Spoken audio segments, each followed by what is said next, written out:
kabarnya Ibu? Alhamdulillah sehat. Sebelumnya terima kasih Ibu atas waktunya telah meluangkan waktu untuk saya. Baiklah Ibu, sebelumnya Ibu bisa memperkenalkan diri Ibu dengan Ibu siapa? Iya, saya dengan Ibu Rahmiyin. Sebelumnya Bu, sudah berapa lama Ibu bekerja seorang guru BK di sini Bu? Kalau tidak salah dari tahun 2018 ya, udah hampir 3 tahun di sini. Di sekolah ini sajakah atau bagaimana Bu? Untuk guru bimbingan konseling ya cukup di sekolah ini saja. Baik Ibu, saya ingin bertanya mengenai bimbingan konseling. Ada 10 pertanyaan Bu. Yang pertama, ada berapa guru BK di SMA N1 Bangun Purba ini Bu? Untuk sampai saat sekarang ini ada 2 orang guru bimbingan konseling.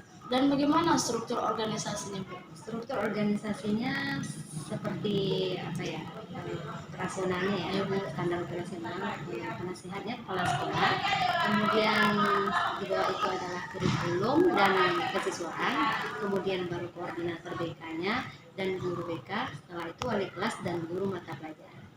Nah Ibu, pertanyaan yang kedua, lalu apakah semua guru BK itu harus lulus 1 Bu? Untuk di SMA Negeri 1 Bangun Purba ini, guru BK ada 2 orang memang sarjana bimbingan konseling. Yang pertanyaan yang ketiga Ibu, kebanyakan siswa itu kan beranggapan bahwa bimbingan konseling itu tempatnya siswa yang bermasalah Bu. Jadi menurut Ibu bagaimana untuk menghapus anggapan tersebut dari para siswa Bu? Kita sebagai guru bimbingan dan konseling memang menangani permasalahan yang dihadapi siswa kan, baik masalah dalam belajarnya, kemudian pribadinya, kemudian sosialnya, dan terakhir karirnya, ya kan? Itu yang memang harus kita selesaikan. Dan setiap siswa tersebut pasti punya keempat bidang permasalahan ini. Jadi bagaimana, bukan berarti kita juga menjelaskan kepada siswanya, bukan berarti siswa yang cabut saja yang harus ke guru BK, tidak. Siswa yang pintar pun, yang baik pun, kalau dia membutuhkan bantuan, itu tentu kita akan lakukan bantuan. Jadi kita jelaskan kepada siswa tersebut peran guru BK tersebut di sekolah itu untuk apa. Sampai mereka paham bahwa peran guru BK itu tidak hanya terfokus kepada siswa yang nakal saja.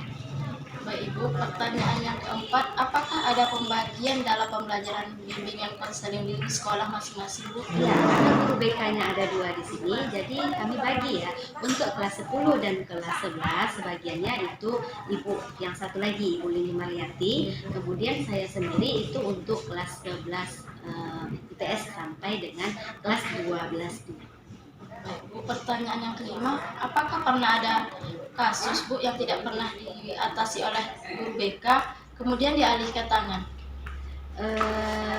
Selama saya berada di sini, untuk sampai saat ini ya, sama saya berada di sini, itu belum ada kasus siswa tersebut yang dialih tangan kasuskan keluar, tapi ke kesiswaan dan kepala sekolah.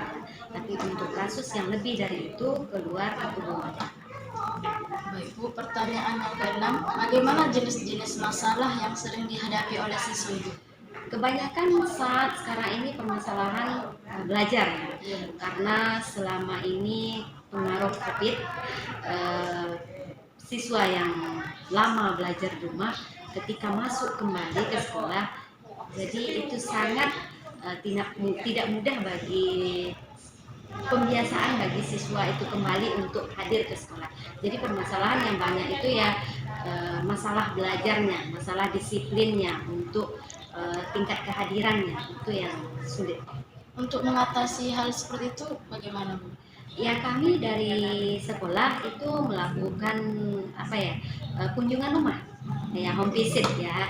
Kita mencari tahu apa permasalahan sebenarnya siswa ini tidak hadir. Kita lakukan kunjungan rumah, kita berbicara langsung dengan orang tuanya apa permasalahan. Baik Bu, pertanyaan yang ketujuh, apakah ada jam mata pembelajaran bimbingan konseling diberikan di dalam sekolah Bu? Untuk saat ini kelas 12 ada. Kelas 12 ada 1 jam pelajaran untuk bimbingan konseling. Bagaimana penerapannya tuh Bu? Penerapannya setiap minggu itu per kelasnya.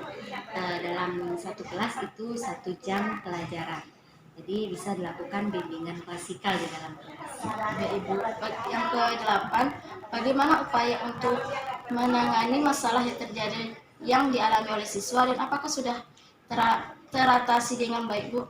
Permasalahan siswa yang dihadapi, untuk langkahnya itu kami akan lakukan pemanggilan bagi siswa tersebut. Kemudian setelah lakukan pemanggilan, kami memberikan motivasi untuk siswa tersebut, kemudian mencari masalah apa yang sedang dialami dan mencari solusi supaya dia bisa menyelesaikan permasalahan tersebut. Yang ke-9, Ibu, pertanyaannya, latar belakang apakah yang bisa menyebabkan munculnya masalah pada diri siswa itu?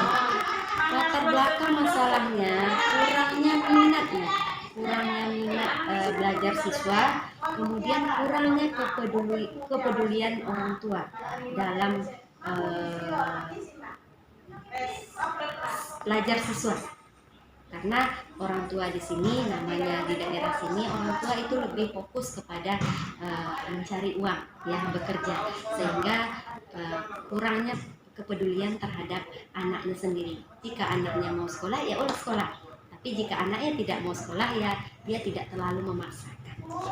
Bagaimana, Bu, mengatasi kan ada siswa itu yang bermasalah itu, Bu? Mengatasi bagaimana? Ya, untuk itu sebisa mungkin kami dari pihak sekolah, kami guru bimbingan konseling, kami lakukan itu pemanggilan orang tua terlebih dahulu. Kami lakukan panggilan orang tua, kemudian kami berbicara, bermusyawarah dengan orang tua bagaimana kedepannya anak ini, kemudian menjelaskan bahwa pentingnya sekolah bagi seorang siswa. Pertanyaan yang terakhir, menurut Ibu, apakah pelayanan BK tetap bisa efektif walaupun tanpa ada jam masuk kelas? Kalau untuk pelayanan BK tanpa jam tatap muka di kelas, menurut saya tidak efektif. Karena kita perlu ya untuk bertemu langsung dengan siswanya, keseharian seperti apa ketika belajar dalam kelas. Tanpa adanya masuk, kita kurang mengenal siswa tersebut.